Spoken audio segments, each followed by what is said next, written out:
দাদা কি বলবেন কিভাবে এই দুর্ঘটনা ঘটলো?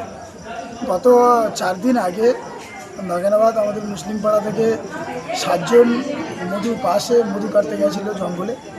আজকে 3টের সময় ওরা যখন জঙ্গলে মধু কাটতে নেমেছিল ঠিক সেই সময় হঠাৎ করে বাঘ আক্রমণ করে। ছাদিক ঢালি পিতা ইসলাম ঢালি ওকে আক্রমণ করে। আমরা ঘাটে আনার পরে প্রশাসনের সহযোগিতা আমরা জামতলা রুরাল হাসপাতালে নিয়ে এসেছি, এখন চিকিৎসা হচ্ছে। কারা ছাড়ালো? ওর সঙ্গে যারা ছিল তারাই ছাড়িয়েছে। কবে গিয়েছিল? 4 দিন আগে। কোন জায়গায় গিয়েছিল? বাতা কাটার জঙ্গল। বৈধ পাস ছিল? হ্যাঁ, পাস ছিল। কি নাম আপনার? আমার নাম রেজাউল গাজী। ওরা নদীতে জঙ্গলে গিয়েছিল মধু কাটতে। এবার মধু কাটতে গিয়ে ওদের সব পারমিট আছে, ফরেস্টের দেওয়া পারমিট আছে। এবার জঙ্গলে মধু কাটতে গিয়ে বাড়ি এসেছিল, এসে ভোট ফোট হয়ে গেছে। তারপরে পরশু দিন ওরা নদীতে গিয়েছে, গিয়ে কালকেরও একদিন মধু কেটেছে আর আজকের এই ঘটনাটা ঘটেছে। কি হয়েছে ঘটনা?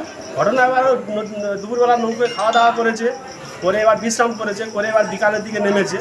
নামলে এবার ওই ওদের চাক দেখা ছিল, মধুর চাক দেখা ছিল। এবার যে মধু ভাঙতে গেলে শুকনো পাতার প্রয়োজন হয়, এই শুকনো পাতা ভাঙতে গেছে, সেই সময় সাইডতে এসে আক্রমণ করেছে দামনায় ধরে। কিসে আক্রমণ করলো? বাঘে। বাঘে। কোথায় এসছেন এখন? এখন হসপিটালে, কোন হাসপাতালে? জামতলা হসপিটাল।